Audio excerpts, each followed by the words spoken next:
I want to give a huge thank you, first of all, to IMAX for being an amazing partner and for letting us screen this movie again tonight in IMAX, which is it's just the way to see the movie. Absolutely.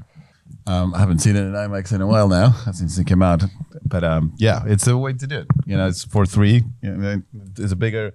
There was a bit of a discussion at some point, but I'm happy we end up going as big as we could. It's not the full screen by this for some reason. They wouldn't let us, but there was some political discussions.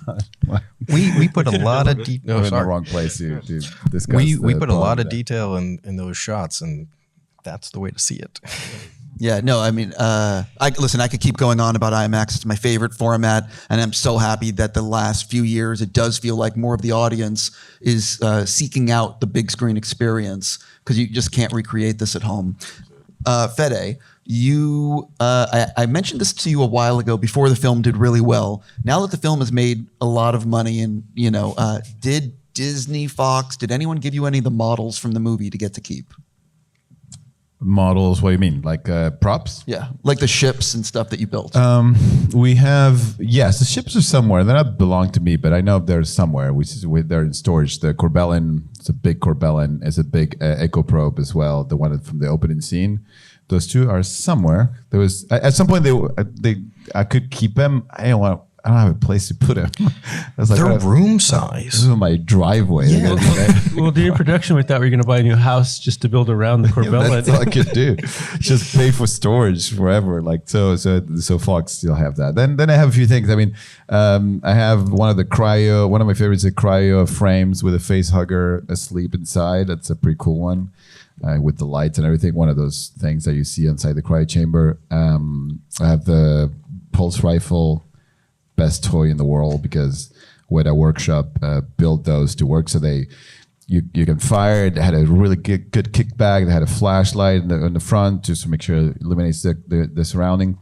It had smoke coming out. Also, the barrel will get red as it goes to show that it gets hotter. Best toy ever. So I have some of those. I have some real face huggers. These are pretty cool, but the ones we have are better.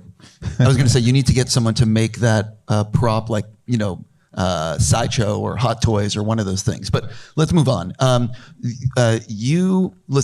When you took on this project, you really don't know how it's all going to turn out, what the audience reaction is going to be. But this is, I believe, the biggest hit of your career. Audiences loved it. It's just been very successful. When did you feel like, oh, I didn't crash what is it like to not crash the Ferrari and to, like, you know what I mean? Like, this is a franchise that audiences truly love.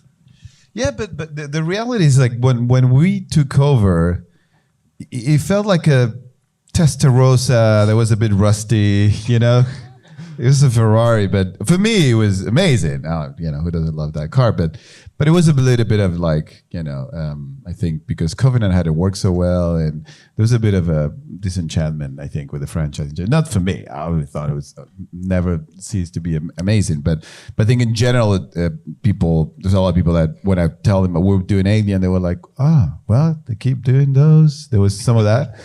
And that was exciting for me because that was a challenge. There was a challenge to be had. Like there was like, okay, let's bring it back. Let's show the 20-year-olds that never seen any of them or don't care. Why is it so cool for us? Why is, like, for us all the people we think is so amazing. So I always say the same example. It's like if I find myself talking with teenagers telling them, oh, you haven't seen Alien, you should watch Alien, it's great, and Aliens, it's amazing. And they go like, nah, it's too old, whatever, they don't care. And I try to explain why it's cool, and in a way I go like, okay, wait, stay there. I go away for 3 years, come back with the movie. Okay, watch this. It's a way to bring a new version that they will sit down and watch because it's made now, and we'll have all the great ideas of all the other movies. And it's the best way to prove to that new generation why Alien is one of the best sci-fi horrors ever made. Right? I couldn't agree more. For the three of you, your Alien Romulus has been nominated for Best Visual Effects at the Academy Awards. Thank you. I absolutely think it's deserving of the nomination. And but for all three of you, what does that nomination mean? And let me start with that. I mean, they know. Personally, I've been directing things with heavy visual effects since I can remember. Since I did things in my teenage years, I was always trying to figure out ways to have special effects in it, and I learned to do it myself. To their pain, I'm like I know enough to sound like I know, but not enough to really know, to be as involved as I am sometimes. But so I always love it. So and as you know, made a short movie called Panic Attack that gave me a career. And Hollywood, that was all visual effects that I did myself. So it's always been my passion and my love, and something that means so much to me. And so to one day direct something that gets the nomination for visual effects, I have no idea how much it means to me. It's like, it's the world. It's the nomination. If you could pick one nomination, obviously it is the one I got. Like, that's the one I would dream to get one day. And I'm so happy, and I owe it to these guys that did such a great job. Right? Thank you. No, go ahead. I mean, it's huge. I think Fede actually woke me up that morning. I was sleeping, and here's my phone going off, and it's Fede. And I'm like, hi, and he told me.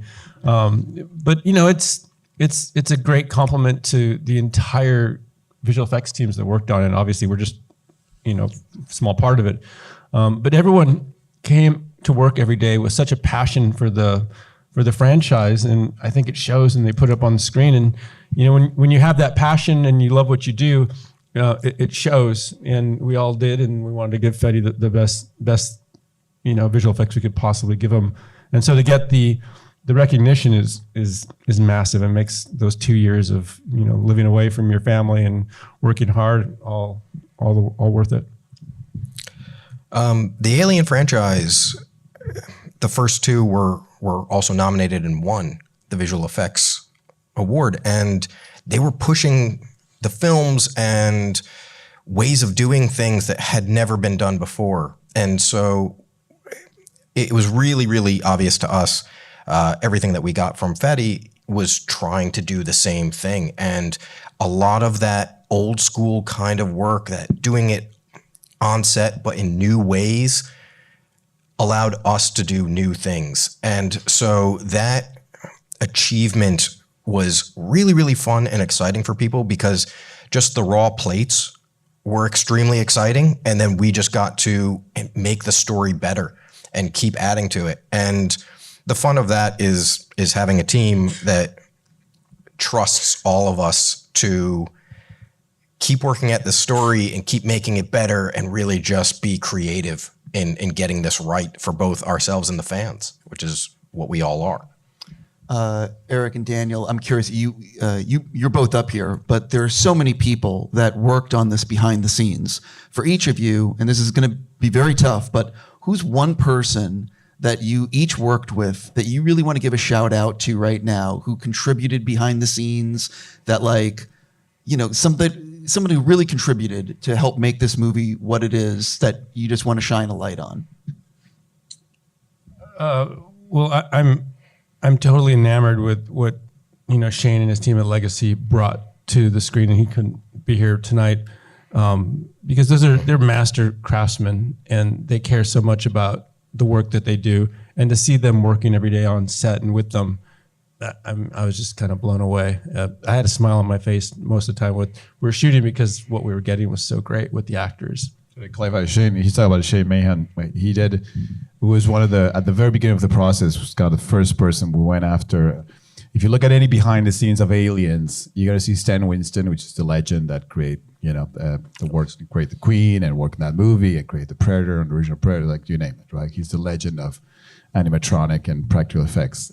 He passed away a few years ago, but at the time he was the guy. There was two guys on set. They were in early 20s at the time. One is Alec Gillis, the other one is Shane Mayhem. And I knew I need them. And today they're in the 60s, but at the best at what they do, and they have their own shops, and they never worked together since that movie, actually. And kind of my goal was to kind of get the band together and hired. Usually you hire just one vendor because it's easier, but I went out of my way to make sure that both of them come on set. Alec did the chest burster in the movie, which I think is one of the most incredible practical effects in the film. and Shane did the Xenomorphs and the Offspring at the end, among other things.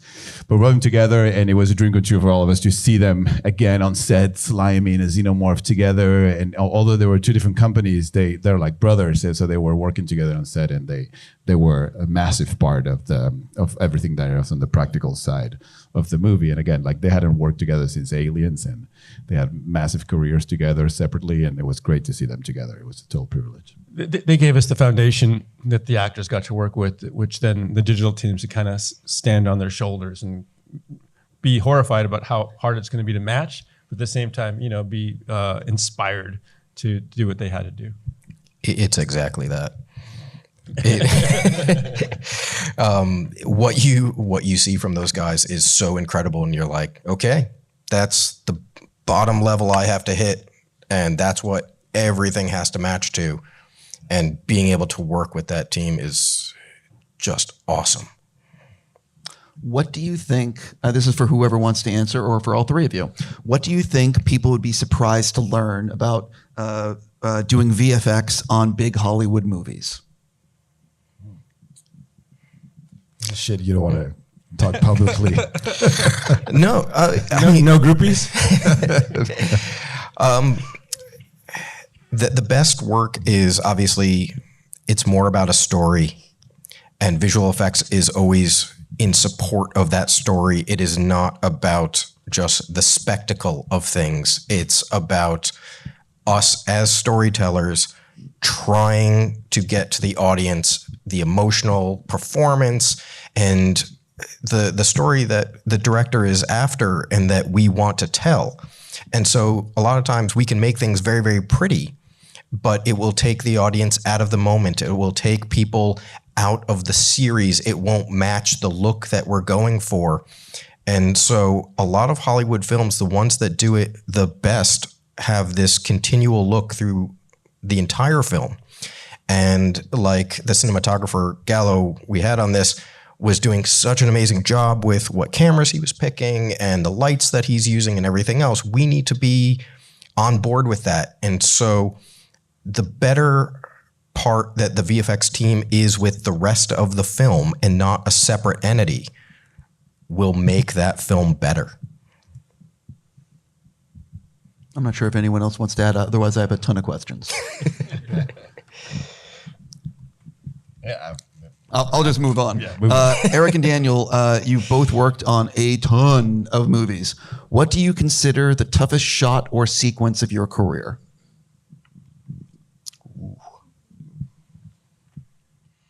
I don't That often turned out good. That turned out good. I don't often get asked, hey, can you destroy a space station with the rings of a planet? That was new. I couldn't find any reference or anything else to even help me. So that one turned out significantly well. I worked on a bunch of sequences on Avatar that were extremely tough. It pretty much, the difficulty is not always defined by the work, but the level that the director and the team are trying to hit.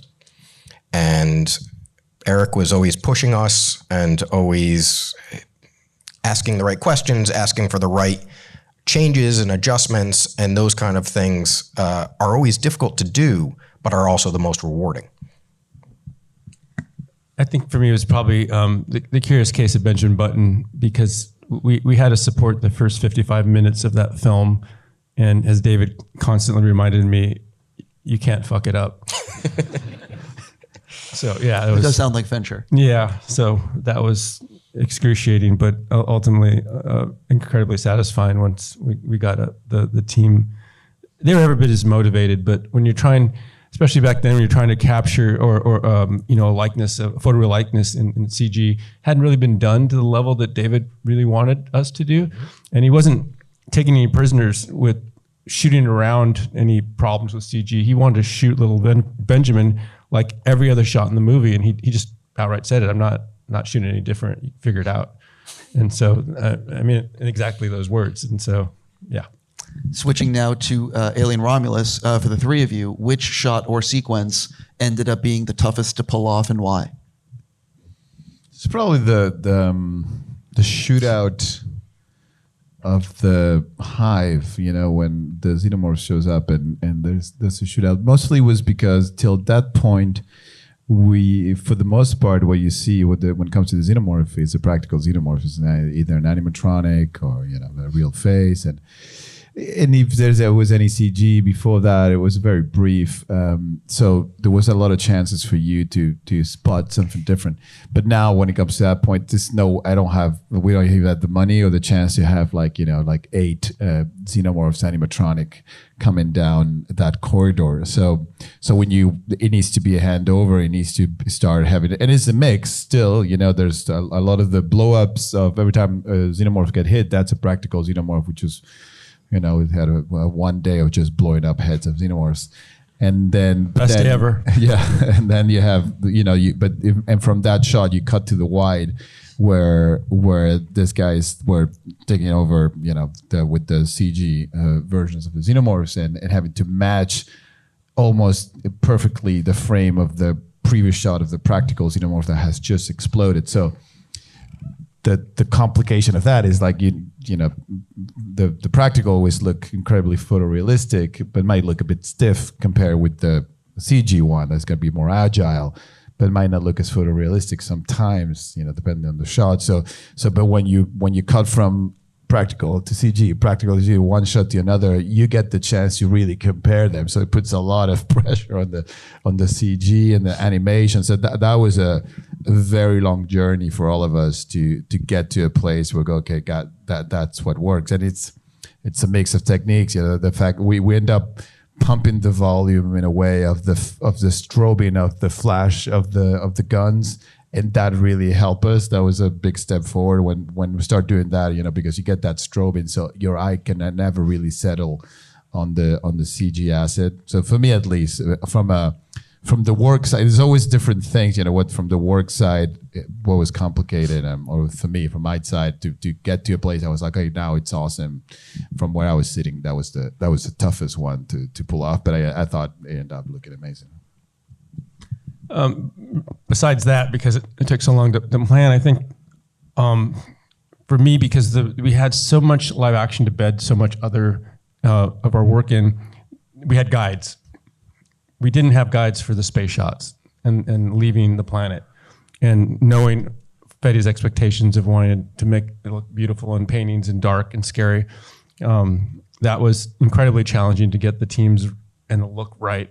So it felt like miniatures. It didn't feel too crazy. Thankfully, Fede lensed up all the shots himself. He did all the previz and compositions, and that hugely helped. But then we had to make them look pretty and beautiful and scary, and make the models move just right. So that was a challenge on its own. Like, there was many challenges, but yeah, that was one I'm actually proud of, that the teams got there and we were happy with. We had FediViz, which was our guide. To explain them, I don't think they know.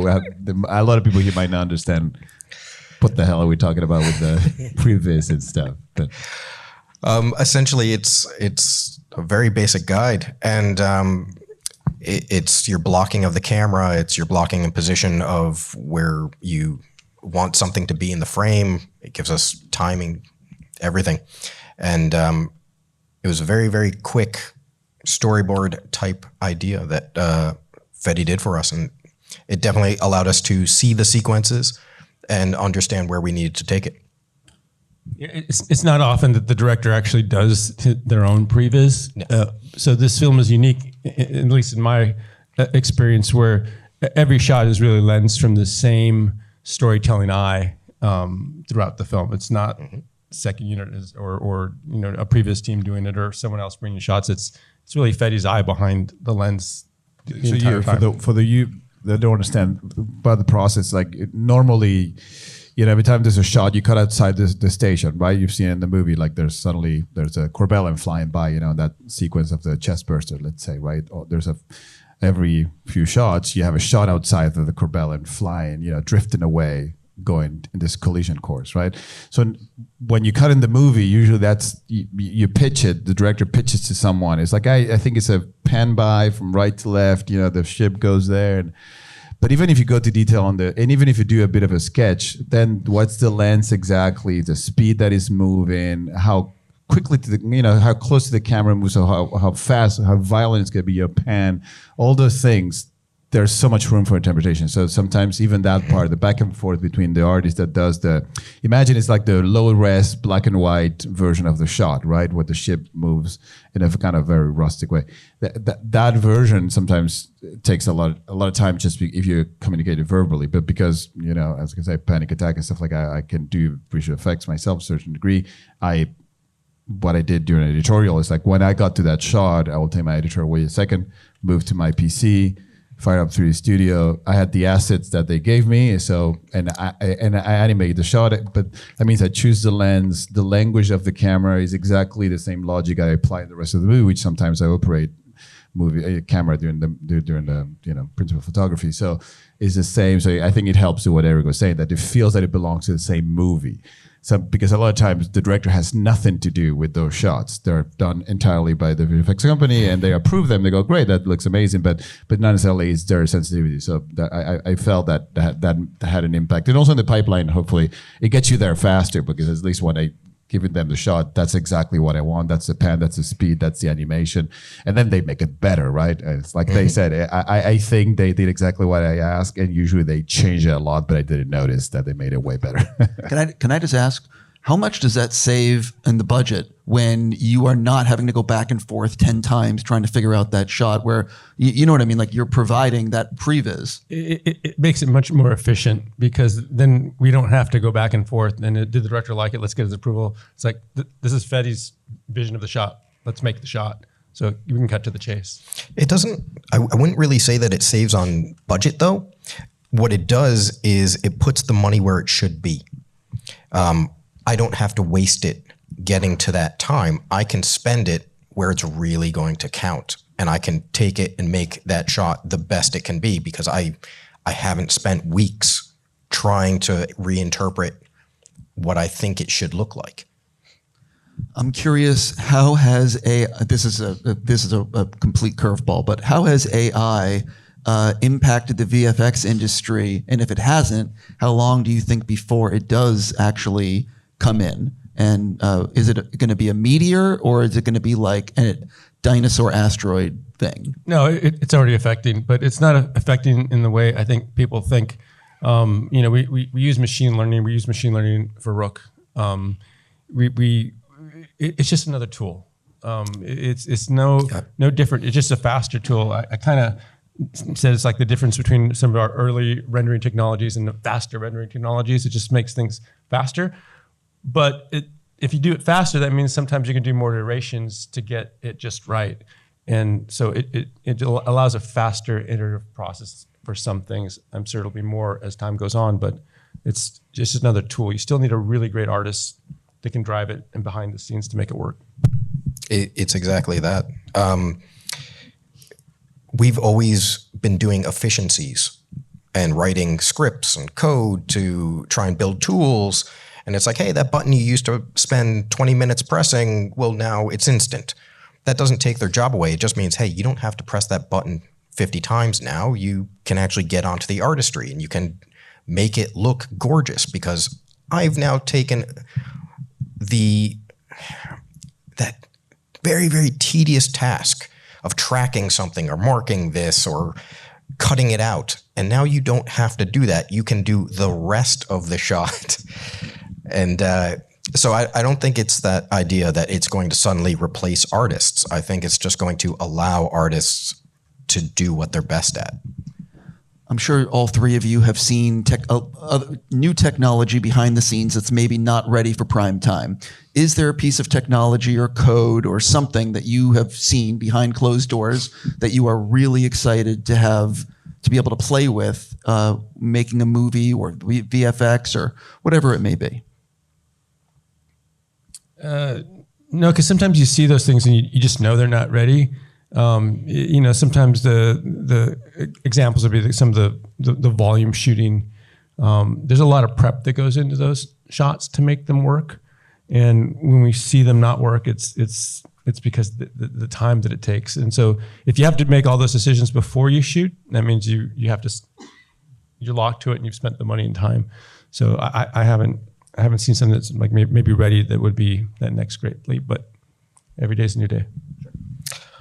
We look at a lot of new tech always coming out, and I share Eric's feeling on it. Is we've gotten bitten by the demo looks fantastic, looks really great in this one scenario, and they're like, great, let's put this into a movie and get everything set up. And it's like you gotta rein back, and you gotta kind of like leave a distance on a lot of those new things because they're just not stable enough to use them in a practical sense.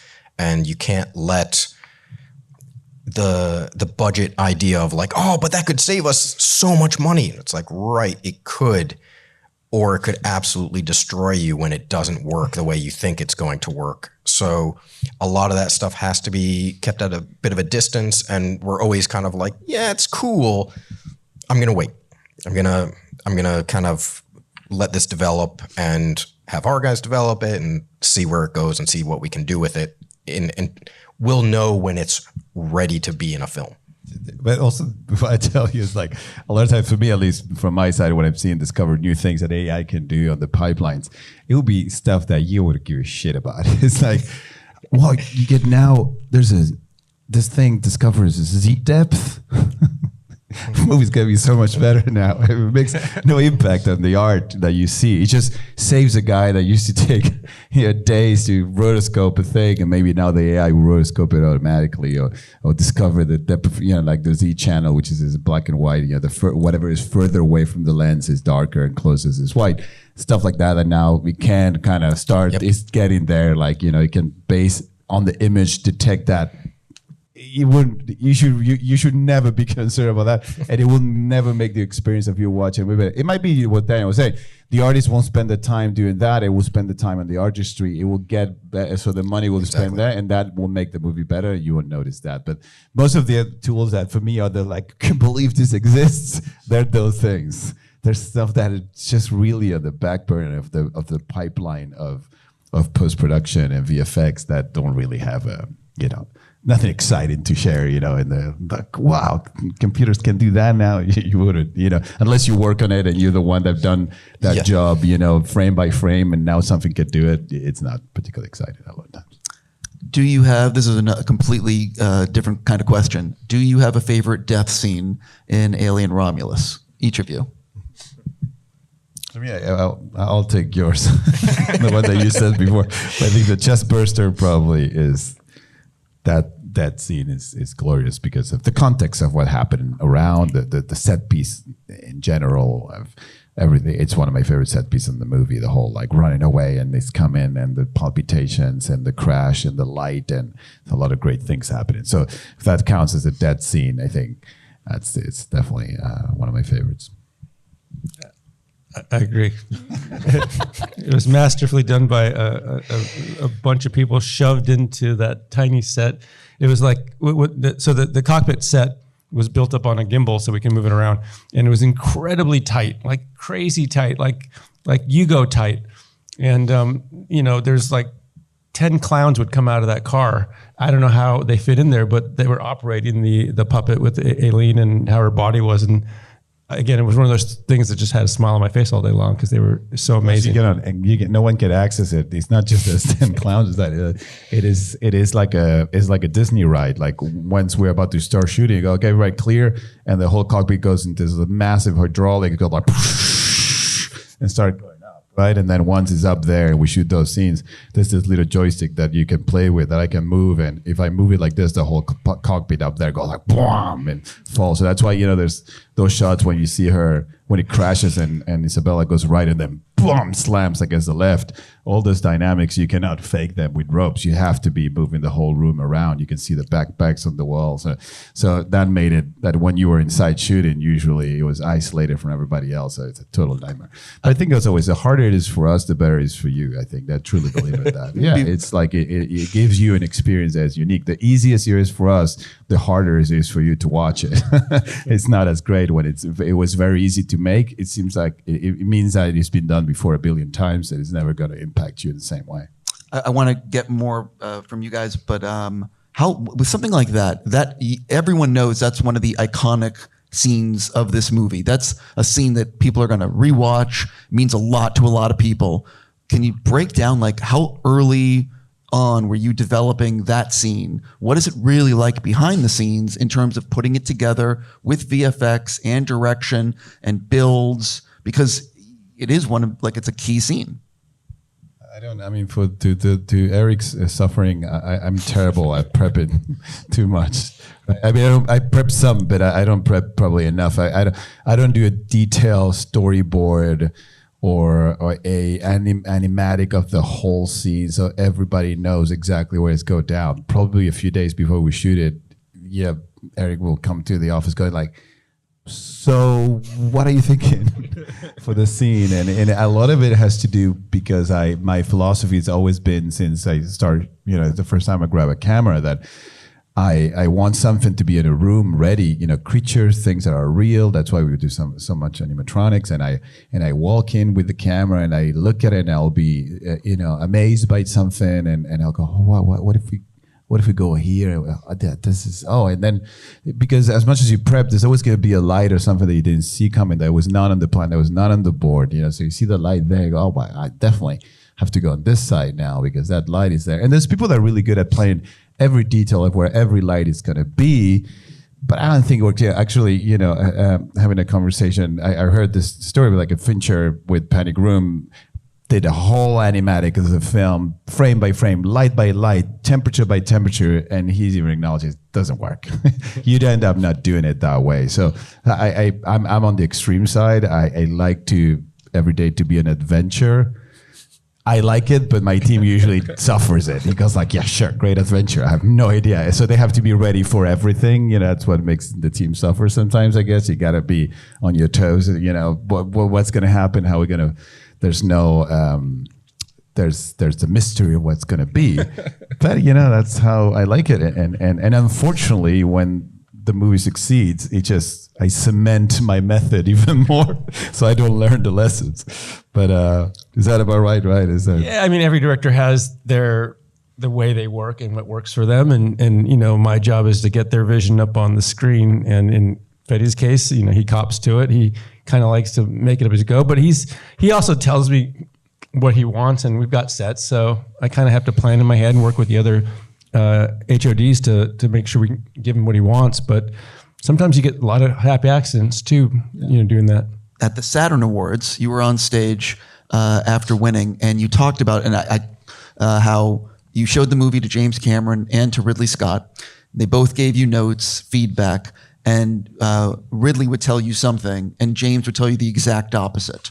So I know you're not going to say what notes they gave you, but what was that like as a director when you have these two iconic filmmakers who both are geniuses, and they're giving you polar opposite notes? You kind of expect it somehow, they're so different. And I think if you watch their movies, they're quite different movies, right? I mean, obviously they're masters of science fiction and the genre in general. But so a part of me expected they were going to be different, and none of them were, the opposite. Some notes were just complete. Half of them were just completely different. They were just looking at the movie from completely different angles. And when I watch a movie, if a friend of mine asks me, "Okay, watch my movie, help me out to make it better," when it's the first cut, I tend to pay attention to certain things that I think are the things that make a difference when it comes to make a movie better. You know what I mean? Some people will go, "It's all about the characters. You have to look at the characters and the stories. That's the only thing that matters. That's what makes a movie better." Some people go, "Look, it's all about the editing, the pace of the story," and they just lean on that. And so they definitely look at it from different sides. Ridley tend to be a lot about plot and the pace of the cut. Whatever he think was slowing it down was get rid of that, get rid of this. Just you don't need any of that, and we'll just want to make it as lean and mean as it can. So. And then Cameron will equally important was more things that had to do with the technology. A lot had to do with that. I don't understand the size of that ship. I need to understand better that where are they in the station at that point, and all his energy was put on that, which if you think about his movies is part of what's great about it. If you think about Terminator 2, it's all about the technology he creates and how well explained it is and how real it feels. So clearly for him, that's a big part of making a movie better. Make sure that the science fiction behind it feels legit and believable.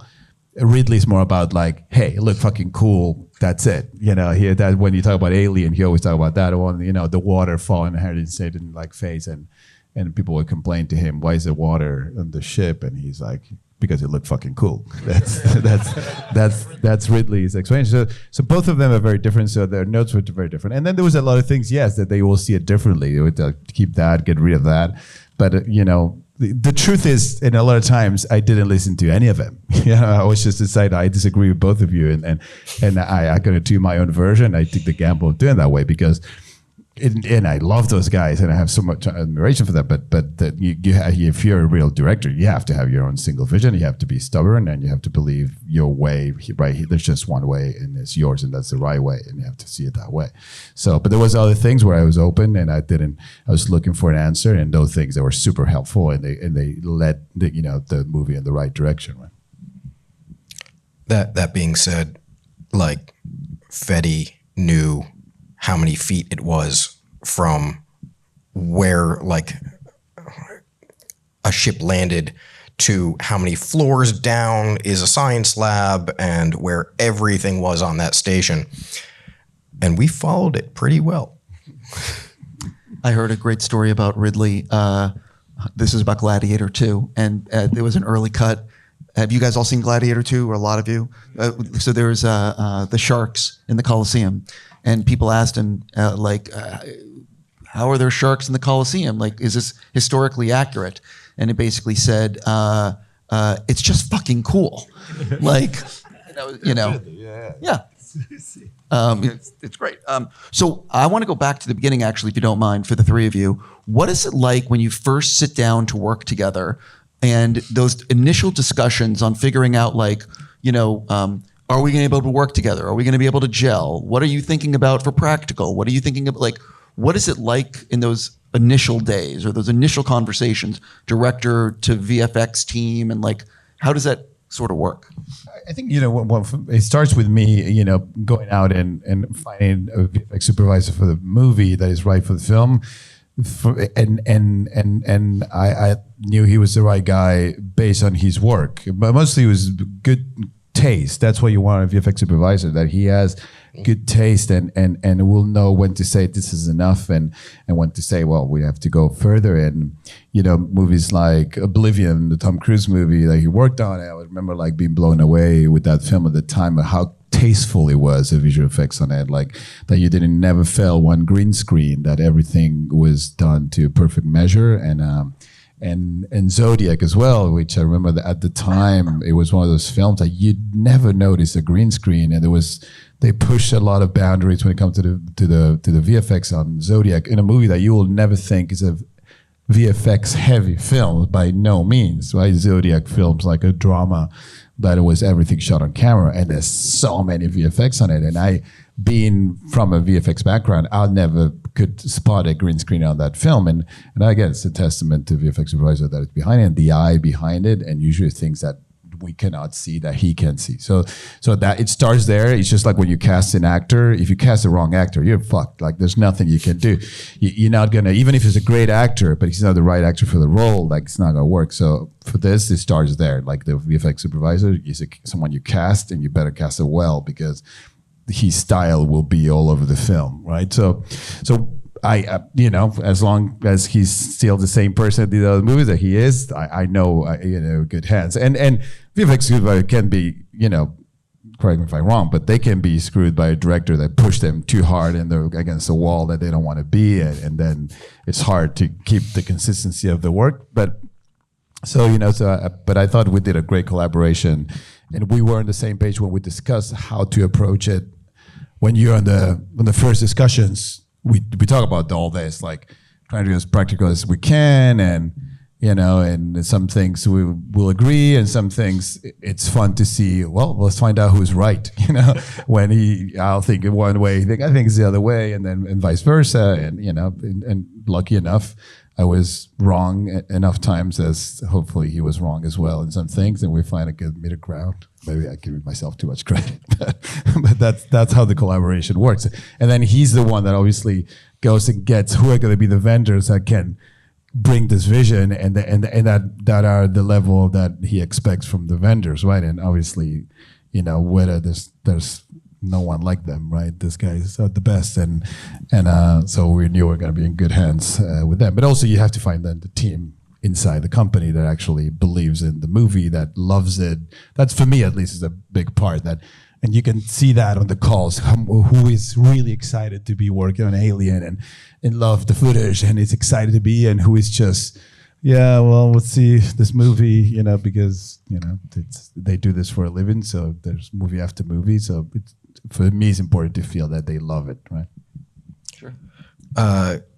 When we heard that Weta was up for this film, like, our executive producer came into my office, and my office has xenomorph buffs and like tons of alien toys and face huggers, and he's like, "Hey, you want to work on an alien film?" I was like, "Yes, I do."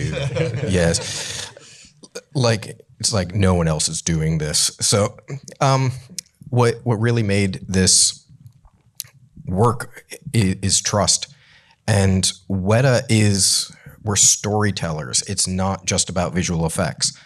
And a lot of times a visual effects team will kind of gatekeep the director or like separate things. And right from the start, Eric was very, very open, allowed us access to Fede, and there was trust between them. And Eric's notes were very, very clear in the way he pushed us. It was always right. And so it made it very easy to trust Eric. And so between the two of them and them allowing us to be storytellers and creative and pitch ideas and try things out, even if they failed, they allowed us to do what we do best. And so anytime you work with a team like that, it's the best the best thing that we can hope for, because it makes us part of the film and we can give you the best work that we do. One of the things about this movie that I love is the way you use practical models, practical sets, and then amplify with VFX. It looks like, you know, at the beginning of the film, it looks like you're on another planet. And when you're watching the ships in space, it looks real. A, was it a challenge to do that? And B, why don't more movies do what you did? Because it looks so much better. It's definitely a challenge. It's not. There's nothing easy about this movie, and everything took a long time, right, to get there, to get to what's on screen. I think I cannot talk about the other movies, or really don't know a lot of how Hollywood works the way it does. But in my experience just making the film, and the studio is a great partner, and everybody on the VFX side were totally on board with the vision, and they were very supportive, and they really believed in it. And I was usually, my approach, I am almost, you know, even if it's silly at the beginning, I'm as radical as I can be on the, you know, if it can be done real, let's do it real. I mean, VFX should be a tool to, okay, when it's impossible to do, how do we do the impossible? What you go to VFX. But if it's possible, then we should do it. You know what I mean? Like, sure. Ideally, that's always the idea of visual effects. You know, do the impossible or do the unpayable. You know, it's just too expensive. You cannot buy it. So it is possible, but you don't have the money to pay. So usually those are the reasons.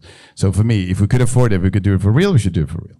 And so that's the test. And we're trying to push as much as we can of like, if it can be done on set. So that comes to the building of the sets. I know we can build them. We don't need to have blue screens everywhere. It can be built, and I think that it this transcends the discussions of what looks better. Of people going to tell if I didn't CG or not. I mean, it's not even that. It's just for me to show up on set and be on a spaceship. That's why you make movies. So as a filmmaker, that's what I grew up dreaming about doing. And I want to go to a set and see animatronics and shoot things. And the actors also want to show up on a set and see a real monster in their face. They want that's the experience, right? So as much as you can do that, you have to do it. Now, usually what happens, what I've noticed in discussion with the studios is like, they hear me pitching that at the beginning and they're like, oh, yeah. It's like, yeah. And it's not because they don't believe in it. It's because too many times, most directors feel the same way. They want to go, and not everybody, but most directors do want to do that way. And sometimes it doesn't work. So then you end up paying for it double. You pay for the animatronic, and then you replace it with CG. And how many people told us during the making a lot of the shots? It was like, oh, you got to replace it all. You got to replace all this. The friends and press and people that knew they were doing their practical, and people online, it's all bullshit. They got to replace the whole thing. And so the studio think that, because that has happened many times.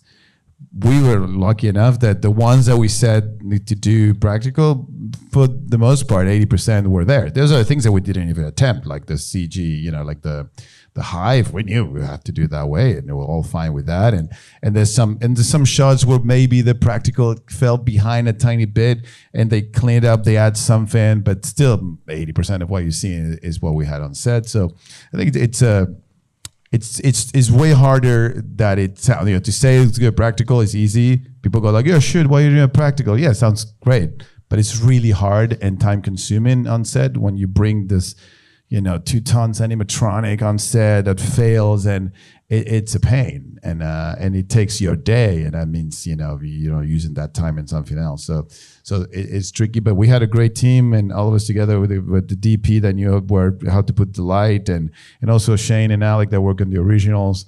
That guy at Gallo at some point is like, I cannot give it to I work on some of these movies, and they will tell him like, I think if you put a light here and there and something from behind, you'll see how suddenly the xenomorph pops, and we'll do it, and wow, they'll do it. And of course, they worked on Aliens and Alien 3 and Resurrection. They work on all of them, so they know exactly how to do it. So it's a challenge to do it practical. If you do it right, it's totally worth it. But you need to have the right team, right? We also almost kept everything. I think it's much higher, probably 95%. We kept. That was the directive, right? I think from day one, it was keep as many pixels as you possibly can of what we shot. And we respect that directive, and it works out. And a lot of times, that was the thing about doing something practical is, well, yes, people change their mind, and it's about what you said, picking the right team. Because when we got the plates of like the Offspring, that thing is terrifying.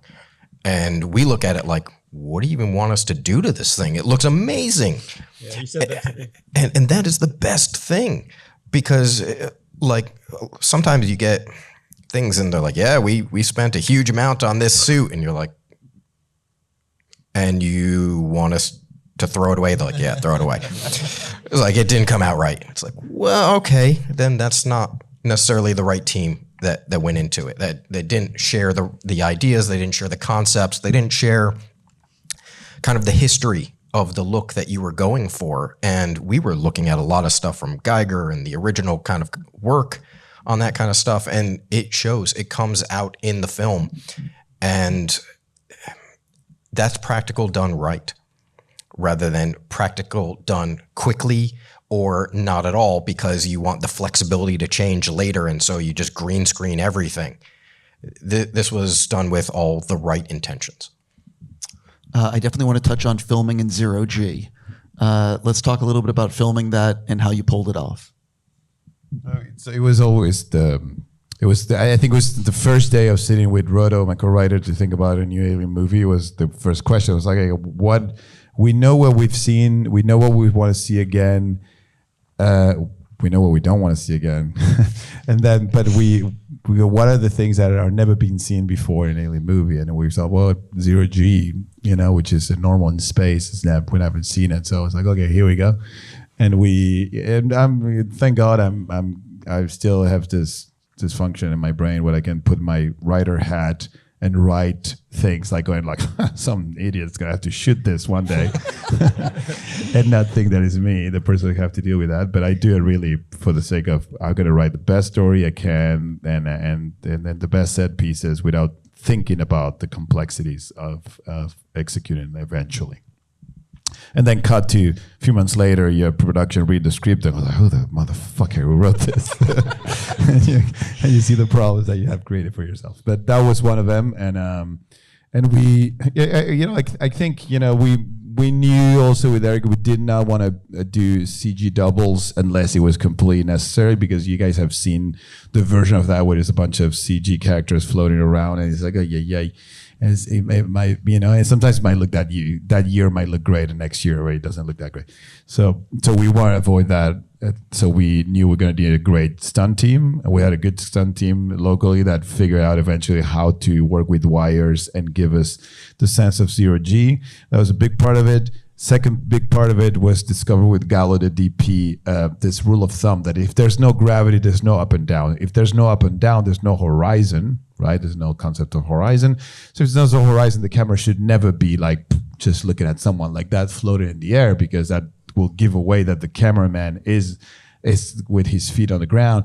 So as soon as the gravity leaves in the movie, the cameras start always rotating because there's no up and down anymore, and that really helped. That third axis of the crane that we always use every time there's no gravity really helps for you to not see the gravity, which was the way we referred to all the time. Our work is to hide the gravity, because you can see it on the hairs, you can see it on the clothes, you can see it in the physicality of the body. So we did it through good wire work, avoiding CG doubles. There might be a couple shots there, CG doubles, I'm sure there's a few, but hopefully you didn't notice. But most of the time is people on wires.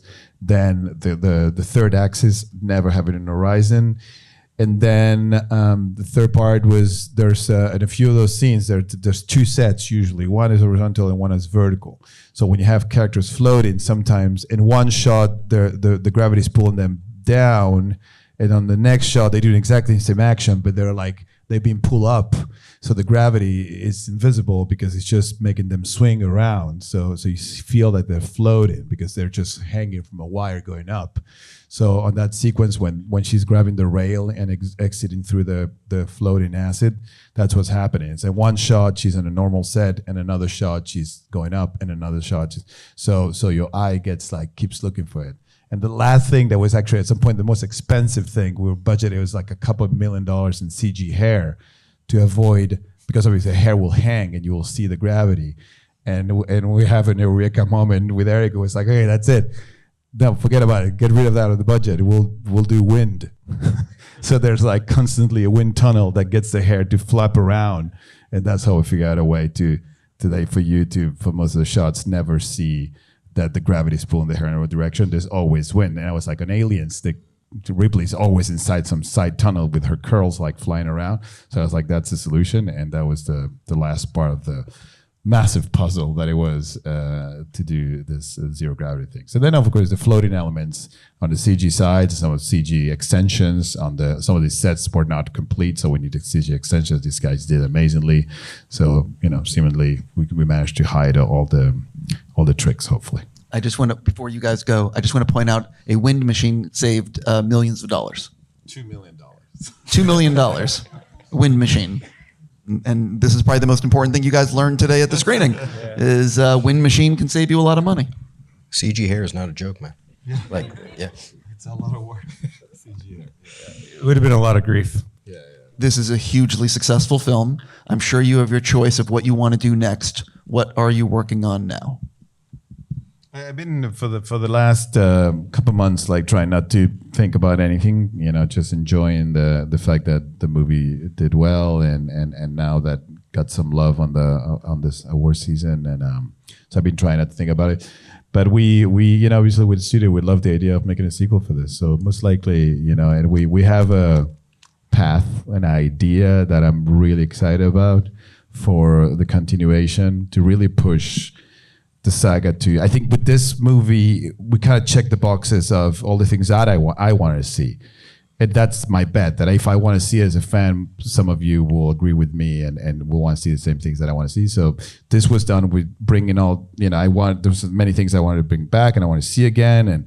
And I want to put this movie in more, but I think for a sequel now it's kind of I think there's a vast horizon in front of us for where we can go, because Alien is so many things. Alien and is Prometheus and everything in between. So it's such a big universe that I think now I would love to go, and what the plan is to go in truly uncharted waters for the franchise, right? Are you? Do you think a sequel is your next movie, or do you think it could be something else? Yeah, I think the sequel is my next movie. Yeah. Thank you. I'm just going to ask one more. Do you see that? Like, do you realistically think you could be filming it this year, or do you think it's a next year? It's a good question. Because it's the beginning of 2025. I hope I can shoot it this year. Yeah. Okay. Oh, I like that. And are you currently writing, or it's just ideas in your head? If you guys are available. I'm just waiting for the go. Okay. We got to talk. Right. Are you writing, or are you like, it's one of those things where you're thinking about the idea and it's not? I'm writing. Yeah. Oh, okay. So you're okay. I'll leave that there. Are there any Easter eggs in the film that you want to point out to people now that it's been out for a while, and that you can talk about it? This one, I think, since Dan is here, like that, there were such sports with that one, which there's this whole, okay, that's gonna get me in trouble. But there's my logic was at some point, look, if William Yutani could find the xenomorph, floating around the debris of the Nostromo, to find the Narcissus, the shuttle that where Ripley escaped, is the easiest part. It's a lifeboat. It has a beacon. Like you'll find her, right? And it will be a place to figure out, on the research of what's going on. You should go get her. So I'm sure they did, right? So I was at some point like, so the Narcissus has to be inside the Renaissance station somewhere. Not only that, I wanted to give an explanation of why did Ripley got lost 40 years between 1 and 2. Why she was supposed to go to Earth and get in stasis for decades until she gets picked up on aliens. So it was like, what did that happen? So I thought because they picked her up. So in my mind, there's a whole movie that happens in parallel to this one, where the Narcissus is on board, Ripley gets out of the station, does her whole fucking movie inside the thing, calls him Xenomorph. I think a lot of shit that happens on the, some of the stuff you see that were killed, some of the mayhem that happens in the movie might have been Ripley getting ahead before the kids at the same time. It's a massive station, right? It's a massive station. You get to see probably 3% of the corridors that that station has when you see them. Think about the scale. So there's plenty of room for Ripley to be around doing her thing. And then when she realized the whole thing was going to blow up, she had to get back to the Narcissus and get the fuck out of there, right? So if you look closely, you'll see the Narcissus twice in the movie, in the background, in a couple of sections where they walk by it, and you can see it right there on the wall.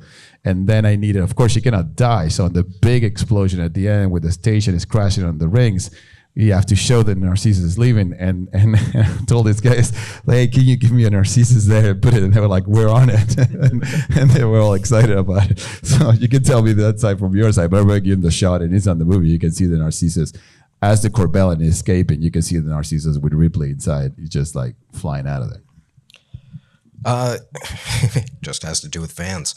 You had started the Easter egg with like the poster and everything. So we're always waiting for something like that. And of course, we're in a call and we're talking about ideas, and you threw it out there. And the comp soup next to me, Ben Morgan, was like, I'll do it. I don't care. I'll do it. Yeah, don't worry about it. I got this. And it's that kind of thing of like a love for the series of like, absolutely. It's important, and we want to put it in. Yeah. I think he'd already done it, modeled it all. He just secretly he had ready to go. We got our collection. But yeah. Few quick things. Number one, I want to give a huge thank you to IMAX, and I pray they let me continue doing screenings here. Number two, I want to say good luck to you guys at the Academy Awards. Thank you. For real. Thank you. Number three, I want to thank the people at Disney who are probably over there and are ready to go home and did not wrap this. I just want to say thank you. And finally, well, one last thing, I want to thank all of you for staying for this super long Q&A and coming out tonight. And seriously, Fede, Eric, and Daniel, thank you so much for doing one of our longer Q&As. The last one that went this long was Ryan Johnson and one with Chris McQuarrie. Otherwise, it's rare company. Thank you. Thank you. Thank you guys. Thank you for staying.